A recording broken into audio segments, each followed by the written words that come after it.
This is Autoline After Hours with John McElroy and Gary Vasilash, episode 587 for February 3rd of 2022. Micromobility, 3D printing, autonomy. Local Motors had it all. What happened? Watch Autoline After Hours live at Autoline.tv every Thursday at 3 p.m. Eastern Time. That's 12 p.m. Pacific. You can subscribe to this podcast for free by searching for Autoline in iTunes, Stitcher, or YouTube. Autoline After Hours is brought to you by Bridgestone Tires, solutions for your journey. Hey, Gary. John, how are you? Doing pretty good. Can't wait to get into the show here. Absolutely. Let's just do it. Okay, let's bring in Chris Paukert. Hey, great to see you guys. CNET, back by popular demand. Great to have you here, Chris. No demand whatsoever, but great to be back. No, very popular demand. Yeah. And we've also got Justin Fishkin from the future of. We're going to find out what that future of is all about. Justin, great to have you on the show again. Good to see you guys. Thanks for having me. Yeah, it's been, I don't know what, 4 or 5 years probably since you were last on. Yeah, it's been a while. All right, Justin. So one of the reasons, despite the fact, I mean, we like you and we enjoyed having you on the show the last time, but I've got to ask you. Okay, so as John said at the lead into the show, the last time you were on, you were with Local Motors. You've been separated from Local Motors for quite a while.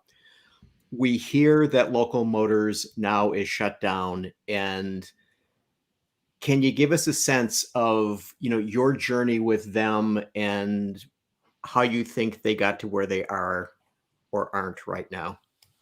Sure, of course. So something I thought a lot about, and I got to start by saying I'm super proud of the work that got done at Local Motors and every team member that came through there over the years, because it was a radical and revolutionary idea. And I think there were a lot of successes. And I think sort of what happened was threefold. One, at the 50,000 foot level, we were too early. And by too early, I mean, it took me 45 minutes last time we were together to explain what Local Motors was trying to do and what we were doing. Now there's nomenclature for everything we were trying to do.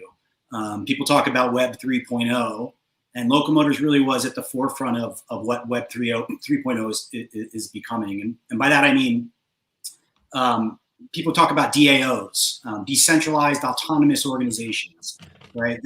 That's what 40,000 people working together on a vehicle is, when there's no real project lead.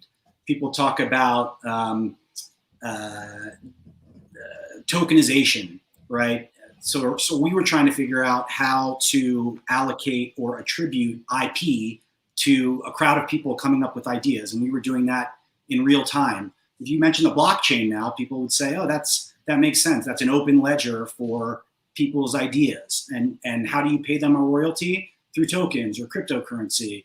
When we talk about CAD in the cloud and AR and VR, that's the metaverse, right? You wrote a piece about it this morning, Gary, about Renault and 3D Sketch software that they're using. When you talk about microfactories, that's really local, flexible, just-in-time manufacturing, and we're seeing companies like Arrival, pop up now and be focused on microfactories. And so, first, we were too early. The second thing is there was a bit of mission creep and identity creep over the years, and I think that was the result of it being an Amazon-sized idea, and we needed a lot of capital to build the platform out, and we were getting capital in chunks at a time that was came with promises. Be that GE and Airbus wanted to tap into our platform to use that to come up with new hardware, or certain people would come to us and say, "We'll give you $10 million to build a microfactory," but there was never the amount of capital to build out the platform properly and not have to focus on the latest investor. And then really the final thing is that the mandate changed.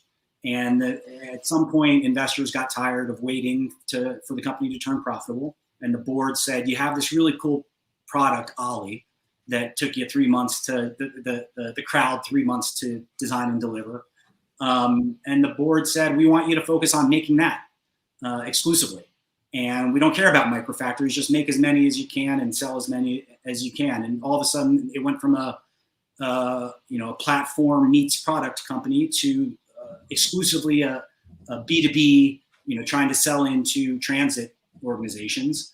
And that ran into the headwinds of COVID, where shared mobility was not something people were interested in, where the demand for public transportation went down. Technology readiness and autonomy was clearly not there yet. And a lot of competitors popped up in the space. And so those are the three things that I continue to come back to. And it's a shame, but it's the reality of the current market. Justin, you've got a lot of experience now in the startup world. And I found your comment about mission creep very interesting, because when you're a startup, you got to chase the money, right? And you go wherever the money goes, maybe even if your business plan didn't call for that. Walk us through a little bit of some of the thinking or advice that you would give to other startups when they encounter this kind of a problem.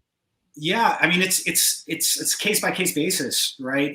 If you are trying to raise capital for a big idea, you need to find visionary investors and patient capital. And especially as we talked about the first time I was on, for those who aren't aware, Locomotives first was known for the world's first crowdsourced car, the Rally Fighter. Which all these technology companies and 6,000 individuals contributed to that. And then we became known as the first crowdsourced military vehicle. So we all of a sudden were a B2G company. And then we were the world's first crowdsourced 3D printing company for first 3D printed car. And then the Ollie came along.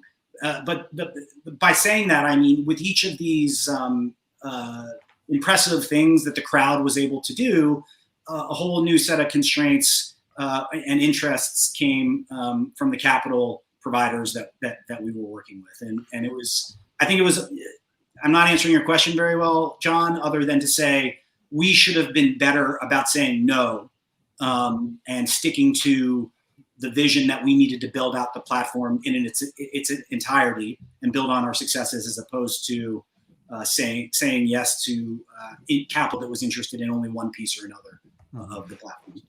So you're suggesting that the mission creep mostly came from outside, from investors. I've worked for a startup too, and I found that a lot of times when you come up with really innovative ideas and you have that culture of innovation, you have so many creative people that a lot of times those individuals can have paralysis of too many ideas. We're going over here, then we're going over here, and that sort of thing. Did you find that was an issue as well, or was it mostly external pressures?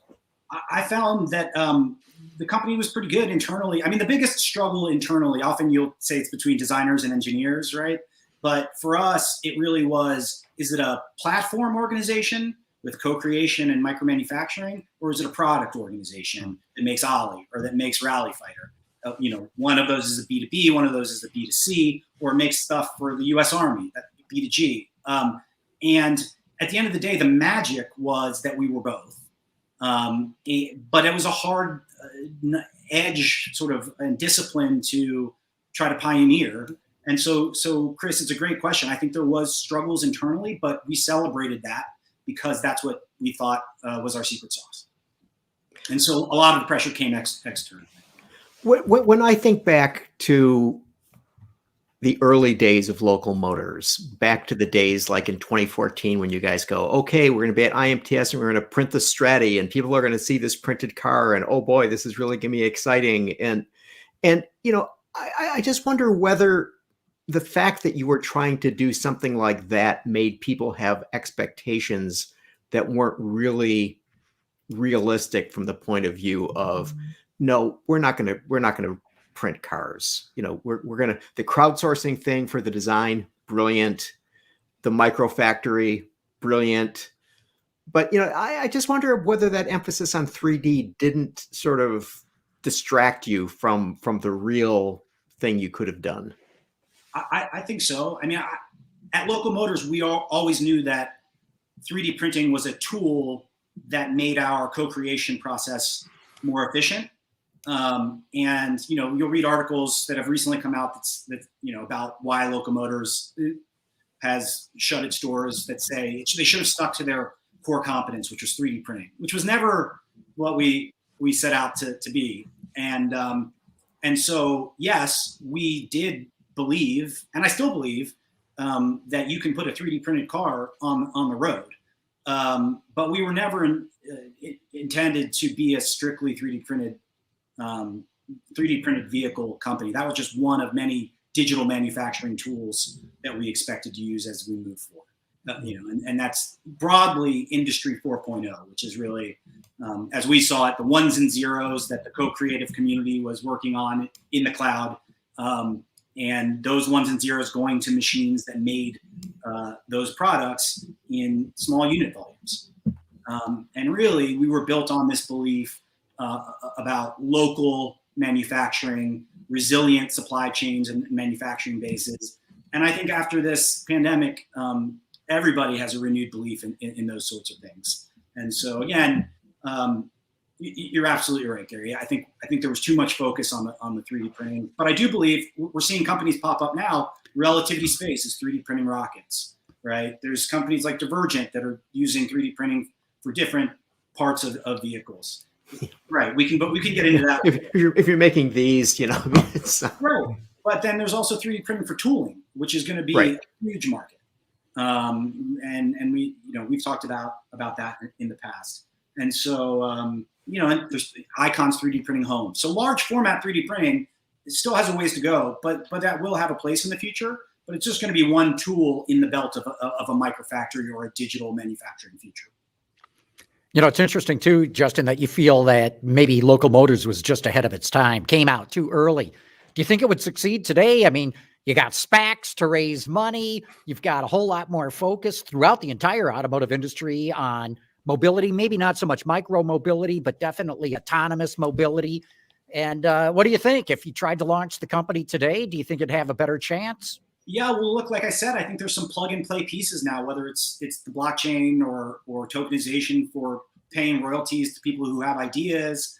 I think that there are concepts that people understand related to co-creation and micromanufacturing that would make it more viable. And I think, I often think about, and this was my fear when I was the chief strategy officer there, I think of companies like Friendster. I don't know if you remember Friendster, or MySpace. But these are companies that really laid the groundwork for a company like Facebook or any other social media company. They showed the world that there was interest, that this was possible. And I think, I think that Local Motors is and will pop up in any other number of forms. And I think it's happening. And so, the world of automotive is moving into a digital, sustainable, hopefully local future. And I'm excited to continue to be a part of it. So what else are you working on these days then? So I formed a partnership with two others called Future Of, and we are investing and advising companies that are looking to scale, that are focused on frontier technologies. And that's really the future of mobility, the future of manufacturing, future of materials, and all with this sustainability bent. And so examples of that are a company that we invested in that we believe strongly in is called Bility Electric. We launched them at the LA Auto Show. I think we have a picture of their Taskman vehicle. Basically, this is an electric tuk-tuk or an electric rickshaw. And we'll be making them in the US. It's a battery swappable vehicle, so about 90 miles of range. And then you can swap the battery in a minute or 2 minutes. And what we find interesting about it is in the delivery space, the last mile space, we're seeing a paradigm shift from single hubs in cities, like a typical FedEx distribution center, to multi-hubs throughout the city. So GoPuff is a great example of this, where there's multiple hubs within 10 or 15 minutes of anywhere they might deliver. And we think this form factor is a really interesting vehicle for that paradigm shift. And so that's one we're excited about. And we think that battery swapping, everyone goes back and talks about Chi-Agassi way back in the day. We think the market's ready for it now, particularly because most of the developing world, it's going to take time to build out charging infrastructure, and range anxiety is a real thing. And swapping, costs of batteries are down enough now, and the economics make enough sense for companies that might lease a fleet of these taskmen that we just showed you, that swapping makes a lot of sense. You mentioned two things. You mentioned, developing markets, but you also mentioned manufacturing in the U.S. And I usually don't put those two things together, because when I look at something like this, this vehicle, it seems like it's ripe for a lot of other world markets, especially ones that are already used to that form factor. But the U.S. historically has a relatively high production cost. How do those two things jibe, and what makes you think that this is right for the U.S. right now? Yeah, so let me back up a second. The vehicle today, we're manufacturing those vehicles in the regions they're used. So right now, most of those are made in India because they're being used in India. We are importing those into the U.S. and will make them locally in the future. And we plan to make them wherever the market is. So building on a lot of what we learned at Locomotors. And so we think it's ripe in the U.S. because of companies like GoPuff, and because of the cost of these vehicles. They're somewhere between $9,000 and $11,000, give or take, based on options. And they come in, they're configurable to be, vehicles for vendors, so like mobile coffee shops, or trash collection vehicles, or cargo vehicles, or people movers. And so we think it's a great urban mobility solution, and we think it's better than a two-wheel vehicle for delivery. And so that's just one of a number of the projects we're working on, where we're taking the learnings of Locomotors, and in this case, both delivery front and the local manufacturing front, we're helping them to scale. We're also working with a company that's the second largest distributor of plastic resins in the world, called MGI, that hopes to become the first largest distributor of bioresins and recyclable materials. And that's one that we're really hoping to get the automotive industry excited about, because just like at Locomotors, where we hoped to print a car and then be able to recycle those materials back into other vehicles, obviously the materials being used in today's automotive, today's cars, has a long way to go as far as sustainability and what we do with it after the fact. And so that's a great project that we're excited about as well. And then, another one I'll mention is the World Bank. We're working with the World Bank, and I can't talk too much about it, but about local supply chains, entrepreneurial ecosystems, job creations related to resilient manufacturing areas. And so it's really taking these lessons we learned at Locomotors. One of my partners was the chief development officer over at LM. And so excited to continue working with him, and excited for the future. Justin, getting back to Taskman, and you mentioned learnings that you'd gotten from Locomotors, and I think about Taskman, I think about Ollie. These are both micromobility solutions. Do you see there being more of a transition in the United States, as well as in other developed parts of the world, to have specific application type vehicles rather than the Swiss Army knife vehicles that we basically have now that can go anywhere and do anything for any reason? I think we're seeing that. I think we're seeing that transition only because it's, I don't want to say easy is the wrong word, but the simplification that's provided by electrification makes it easier to design vehicles that are specific to the task, as well as I think it makes it a lot less necessary to homologate for everywhere in the world and have a Swiss Army knife. I mean, we'll always have these Swiss Army knives, but I think, yes, I do think that we're going to see a greater amount of form factors that are specific to the task. Do you find that Washington right now is encouraging of micromobility? As somebody that's working with these companies, the legislative side of things often may not catch up to the reality of where you're trying to go. And I'm wondering how much education you have to do, and how much people are already clearing the lane for you. Yeah, it's an ongoing process. I mean, I think these micromobility solutions are there's more of a defined pathway because many of them are low speed electric vehicles, and it's the same as putting a golf cart on a city road.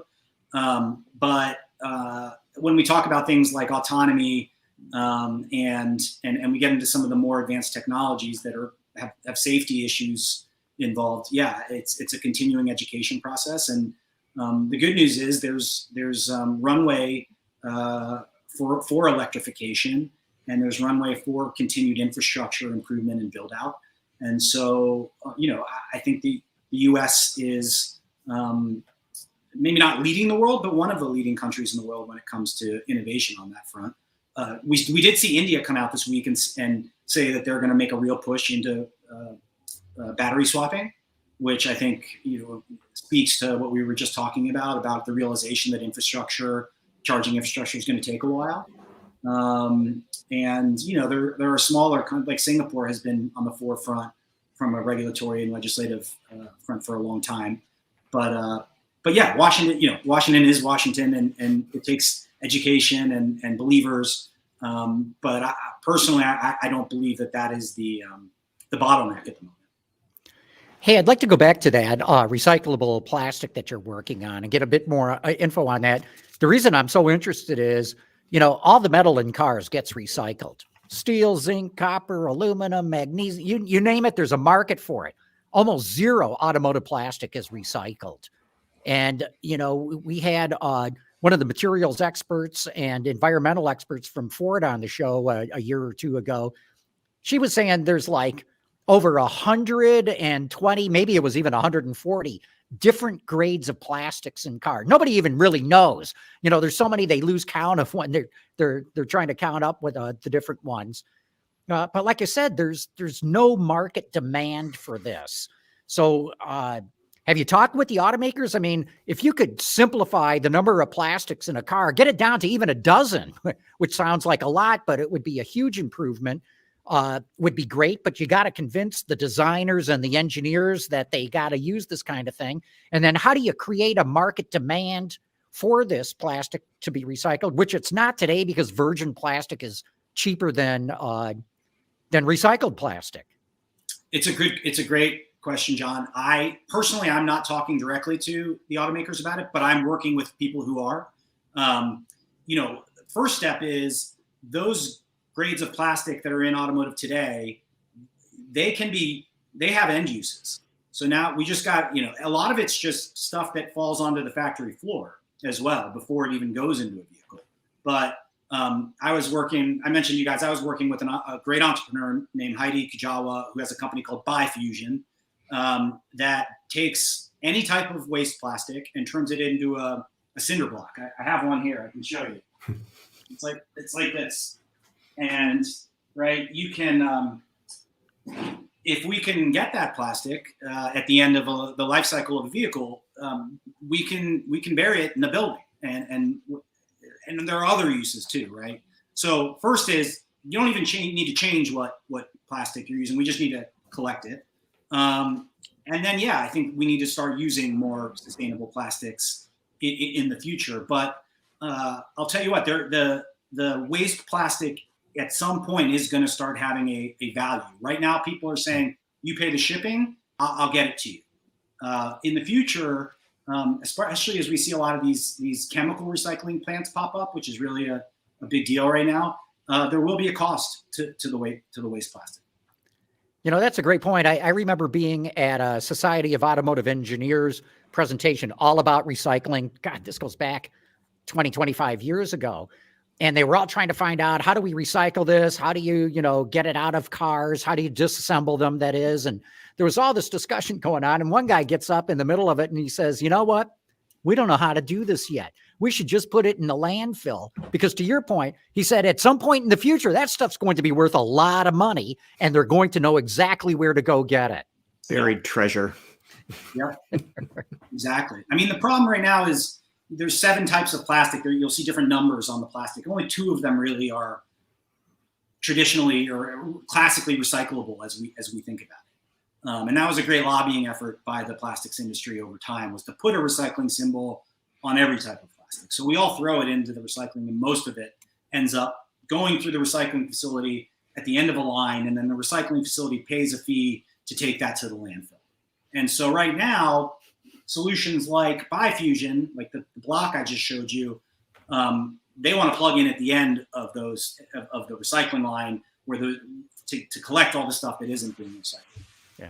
And I think hopefully we can, as a society, we need to warm up to solutions like this. I think we all agree. I want to shift you back a minute to the way you see the micro factory strategy playing out versus, a giant footprint assembly plant that we're used to. I mean, you mentioned Arrival, and yes, Arrival is beginning to build, in the UK and setting up shop in southern US. But some would make the argument that having, economies of scale in a big factory is more cost effective than building small factories. I mean, how do you see that playing out? I think you can look at it in a lot of different ways. As I've argued in the past, I'm a big believer in economies of scope and the ability to be very flexible to make. Wait, explain that a sec. Economy of scope. So the ability to make a lot of different things as opposed to, a lot of the same thing. Gotcha. And we're always going to need the big factories to make a million of the same unit that's going to be shipped all over the world. But I think increasingly, I'm a believer that this whole 99.1% issue, or the haves and the have-nots, has been driven by the exportation of jobs to places that make stuff. And the exportation of wealth to bring things into communities. And, really it's about how you measure the economics of building a big factory versus a little factory. What I saw when I was at Locomotors is there wasn't a community in the world that didn't roll out the red carpet to say to us, we want one of your micro factories, because we want not just to be able to make stuff and create local jobs, but automotive in particular has one of the largest job multipliers of any industry. And these advanced manufacturing jobs are really the jobs of the future. And so maybe I'm wrong and it's not vehicles that the microfactory model works for. But it's going to be, I'm hoping that we'll be able to even out some of the economic disparities by creating local supply chains and local manufacturing capacity for all types of goods. And you're right, Gary, there's many people, because it's been done this way for 100 years, who only are going to believe in the economy of scale methodology. But good luck raising the $3 or $4 billion that you need to do that every time. Versus as we start to see more bespoke hardware for the task, we don't need 1 million of those. There's also this trend that's moving towards more contracts type manufacturing. So when you see the Foxcons of the world buying a Lordstown factory, and they're going to make electric vehicles for different people, that flexibility, I think, lends itself to more distribution of production capacity. But it's going to continue to be a blend of both. That's another area where I figured that if local motors lasted a little while longer, that it might have been able to, really make a dent. The Foxconn model does seem to be gaining speed. We've had companies like Magna doing things for a long time, but more and more players on the fringes, especially electronics companies, are threatening to come in. Obviously, there's always the rumor of the Apple car and now the Sony car. Right. And it seems like they'd be ripe for coming to a company like Locomotors was. Yeah, totally. And I also continue to believe in this upgradable hardware type model, which I think it's a little further into the future, but I think over time you'll be able to sort of add features to a piece of hardware or remake a piece of hardware. And maybe that's fanciful, but I think a local manufacturing capability will hopefully, or upgrade, the latest battery or latest motor. Maybe not. So somebody would buy something, and then in 2 or 3 years, rather than saying, oh, I'm going to replace it and buy a new something, you're suggesting that there may be the means by which it can be taken and transformed such that it has more value than it did. Well, we were with. I'm not saying it's definitely going to happen. No, I'm just. Yeah. At Local Motors, one of the things that we began to work on was like, if you bring this carbon fiber infused ABS, so plastic vehicle back to us, can we shred it up? Can we take the technology out? Can we shred it up? Can it be used again, through our printers? Can we put new technology in? The answer to all those questions is yes. Whether that's going to be a sustainable model, whether people are going to be interested in that, that's a separate question. But as the world hopefully moves to greater sustainability efforts and more efficiencies and hopefully more local capacity to do this type of thing, maybe it goes that way. I think it would be cool. I think Local Motors was such a fascinating company. I mean, it really had that maker spirit.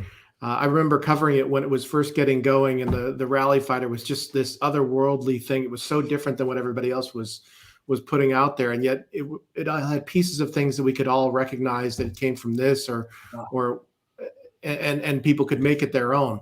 I miss that.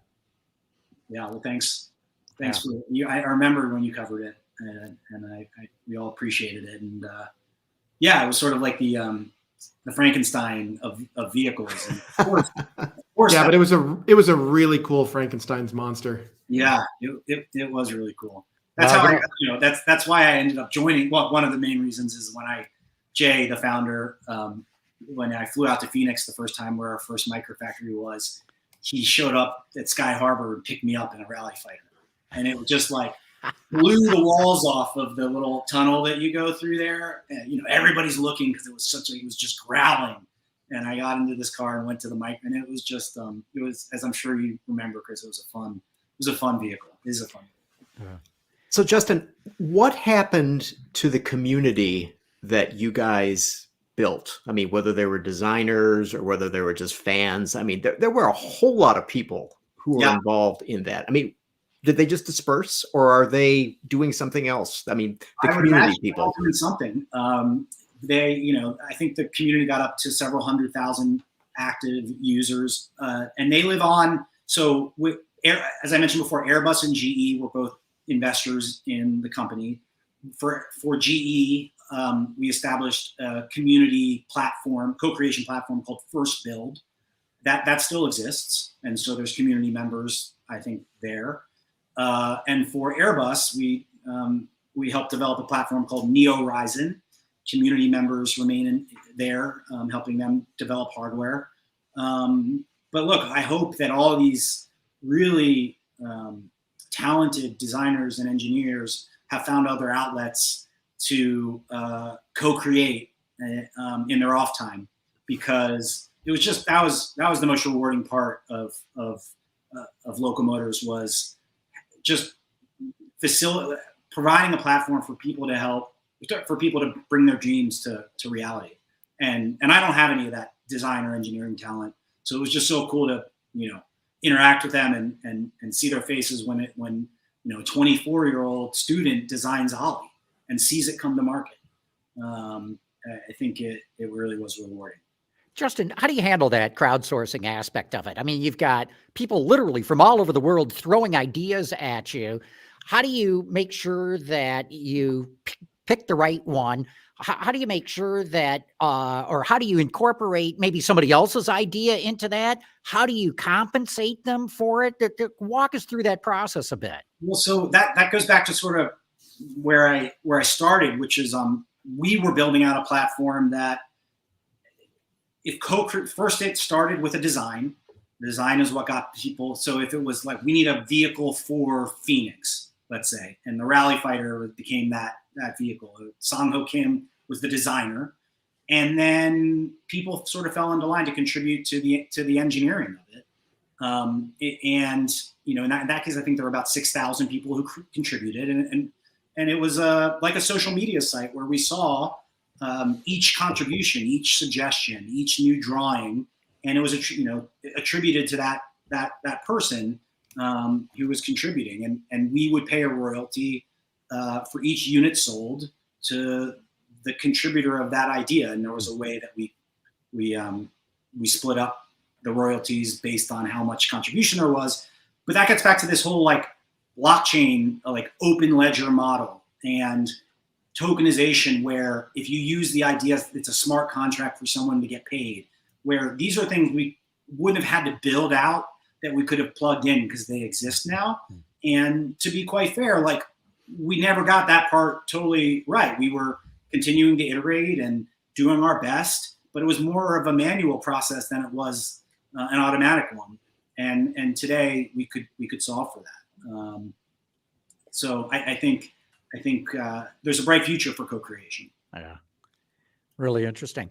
Hey, we're going to have to bring this segment to a close right now, but thanks so much for coming back on the show. Great to get your insights, and so cool to see that you are not standing still and getting into a bunch of other new things as well. Yeah. Well, great to see you guys. Thanks for having me on. Thanks, Justin. Real good. We're Going to be back in just a moment. Give a shout out to our sponsor, and we've got a lot to talk about of what's going on in the automotive industry.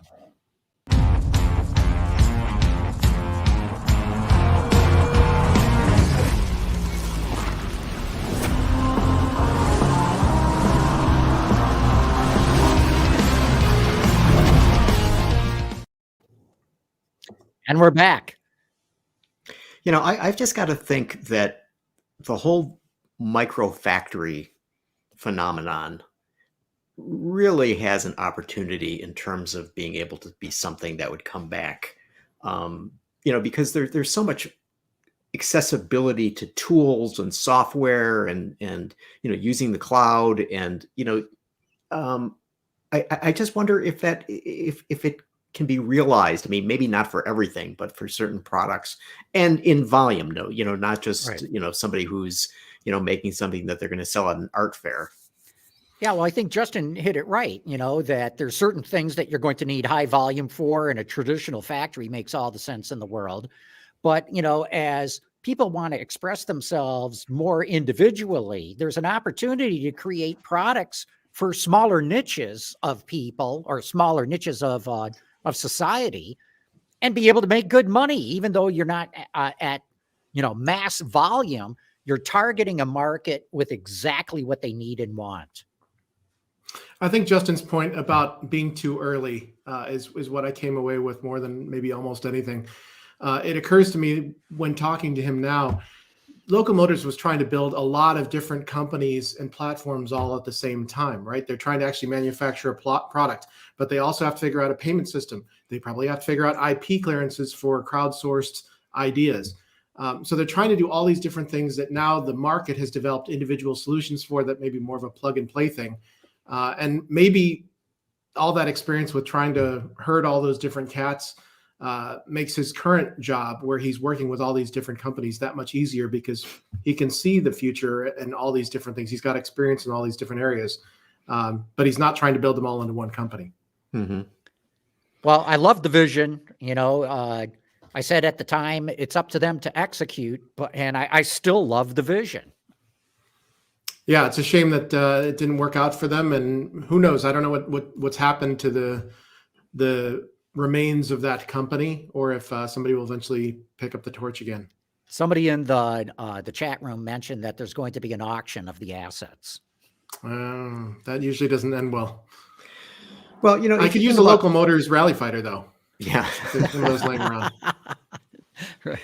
Remember, John, some years ago we had an engineer on, and he said that small factories located across the United States would be the way to go, would be advantageous. And as we're seeing, you know, the number of vehicles overall going down, and so, you know, there's not those, you know, with the exception of things like F-150s. Yes, they make lots and lots and lots of F-150s and Camrys, but, you know, short of that, you know, you're getting models that are much more limited. And I just wonder whether, as companies like Ford are beginning to convince people that ordering a vehicle makes a lot of sense, that were you to be able to have something that would be more regional rather than, you know, a plant here or a plant there, end of story, whether that might not be economically viable now. Well, it could be. I mean, it's all a matter of if you can invest a whole lot less in a plant and you can, reach your break-even point more easily as a result, and anything over the break-even point makes money, sure. I can see a micro factory absolutely being able to be quite profitable.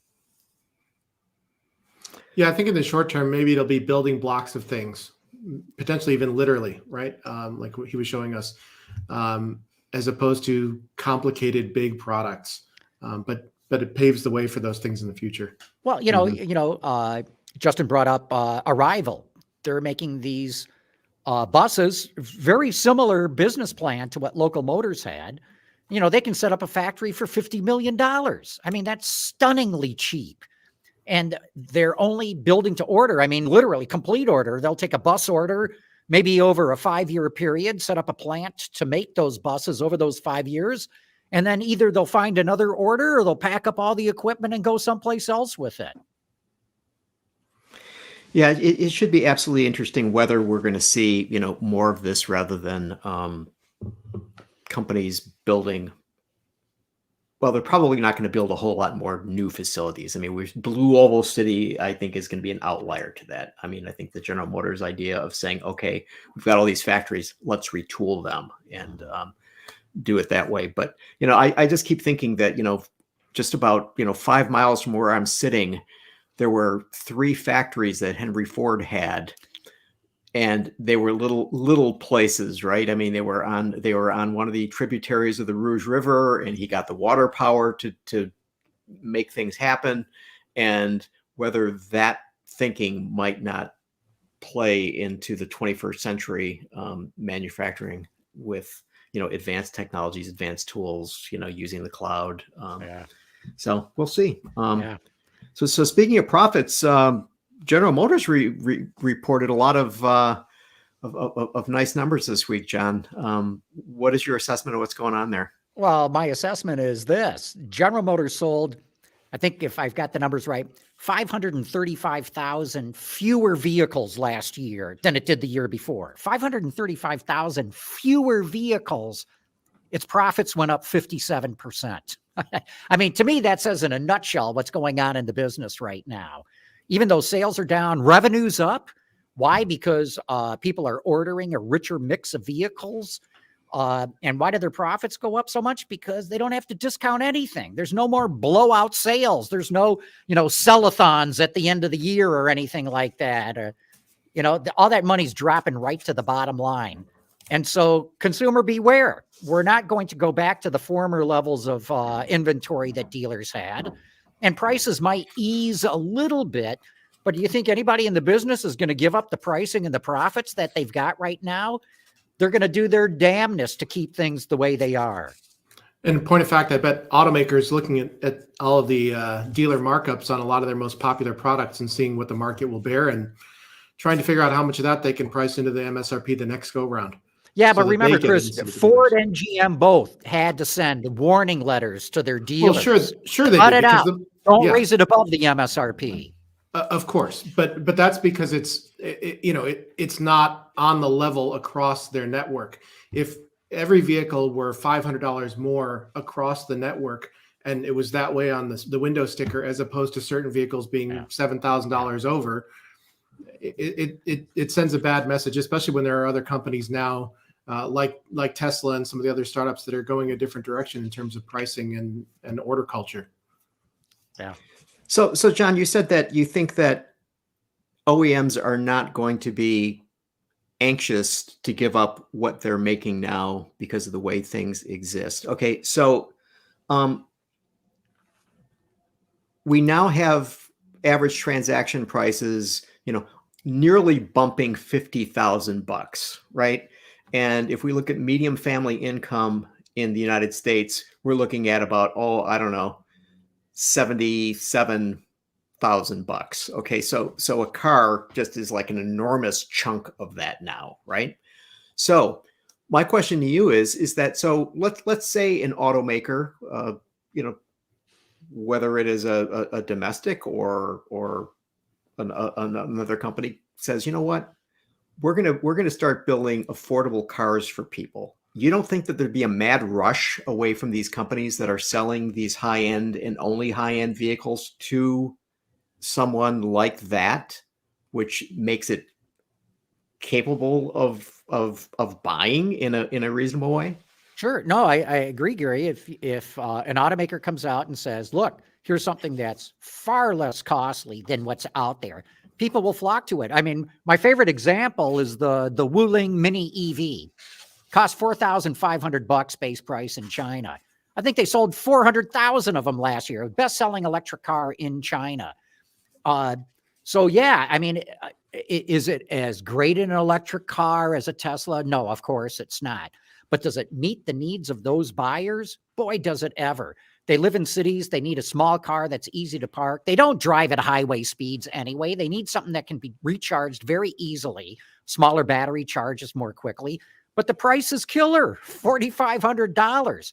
So yeah, if an automaker is able to target a segment and say, here's a pretty decent product for a whale of a price, you bet they'll find all kinds of buyers for it if it's marketed properly. Because remember, Tata came out with the Nano in India, and it was about the same price, and nobody wanted it because it was marketed as the cheapest car you could buy.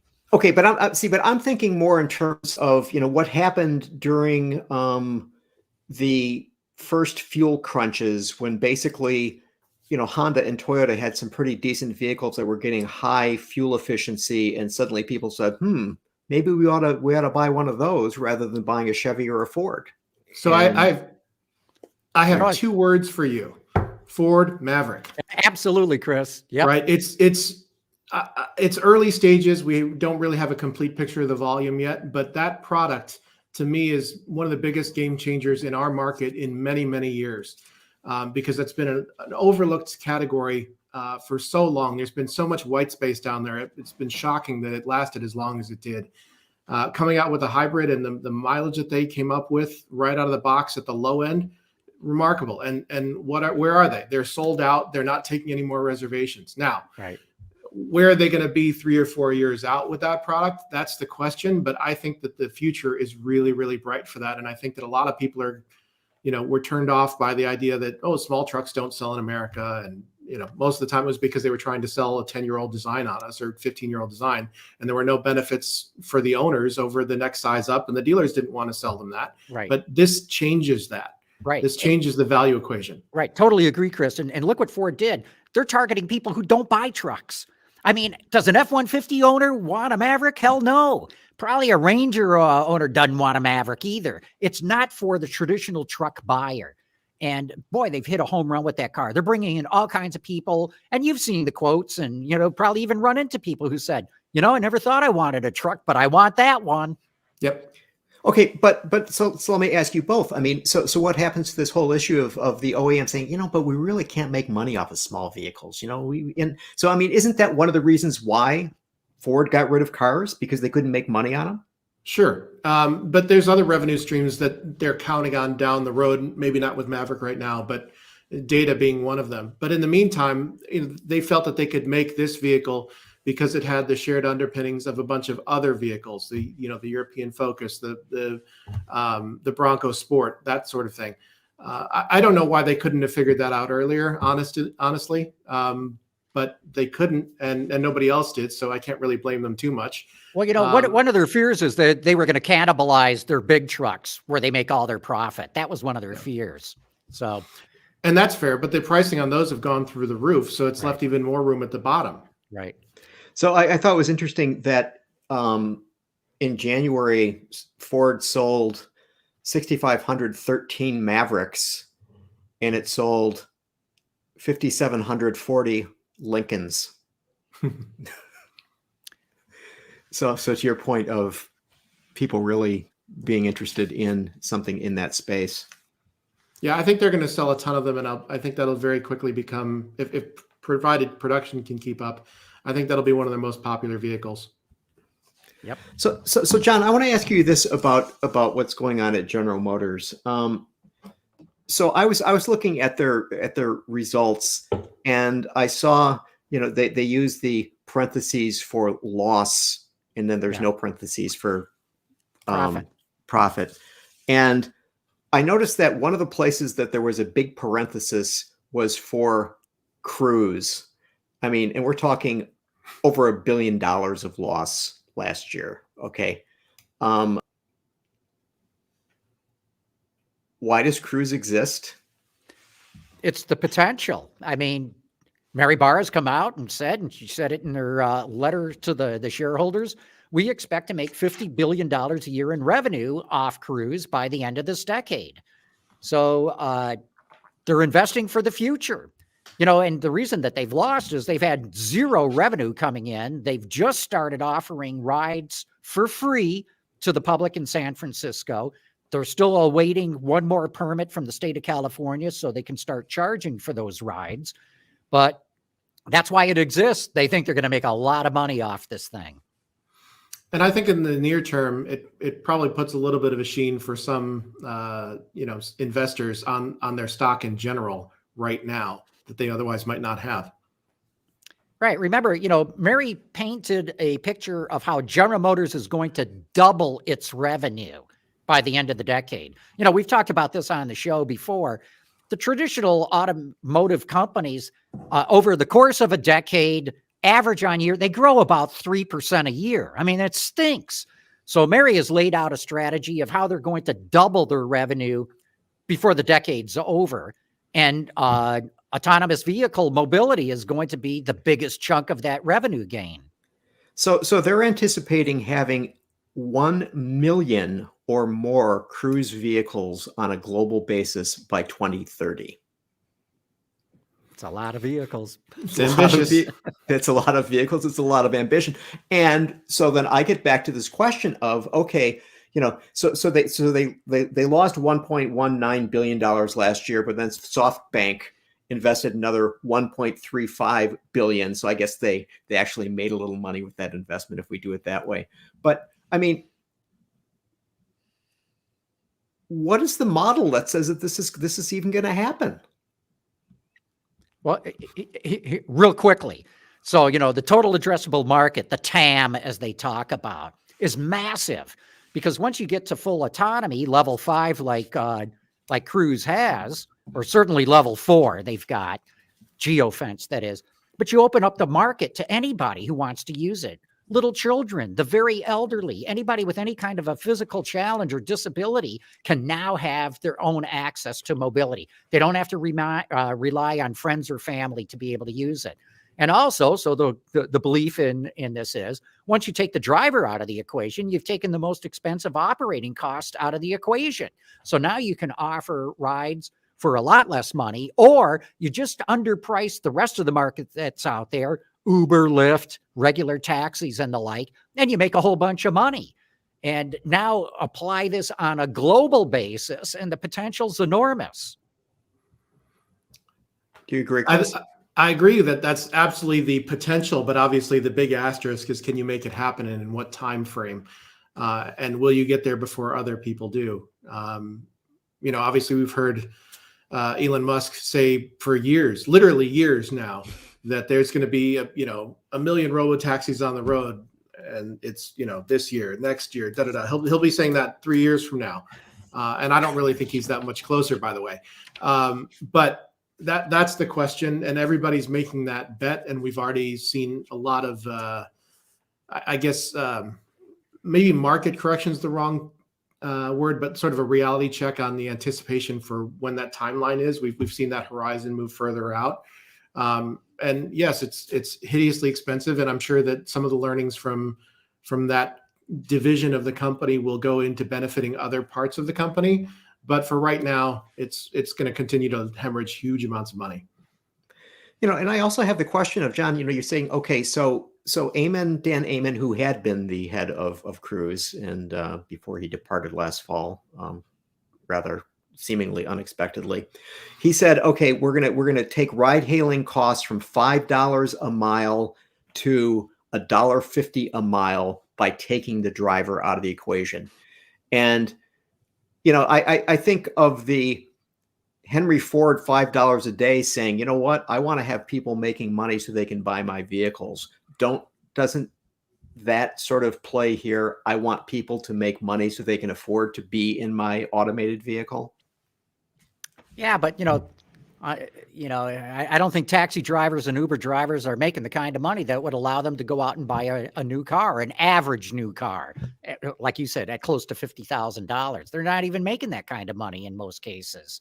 So, it's those jobs are going to go away. Taxi drivers and Uber drivers, that's going to go away if autonomy really catches on, like General Motors and Waymo and Didi and a whole bunch of others are talking about. But, that's, what they talked about over 100 years ago. What's going to happen to all the people that make saddles and buggy whips and buggies and all that? The other jobs were created in the economy. I think that you're very optimistic about this level 4, level 5 autonomy, John. I am very optimistic. I'm all in. I've been all in since the early 80s.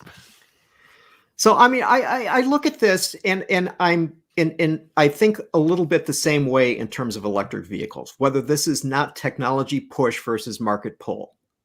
Is there a large clamoring for this? Or is this something that they say, oh, we can do this, therefore we'll do it and it'll all be roses?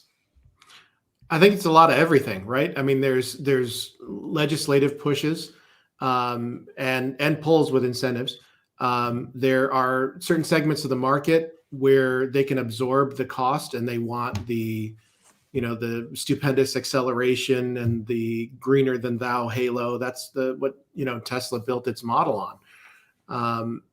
As things expand and they go into every segment, well, it gets quite a bit messier. Well, look at Uber and Lyft or Didi or Ola and the other ones around the world.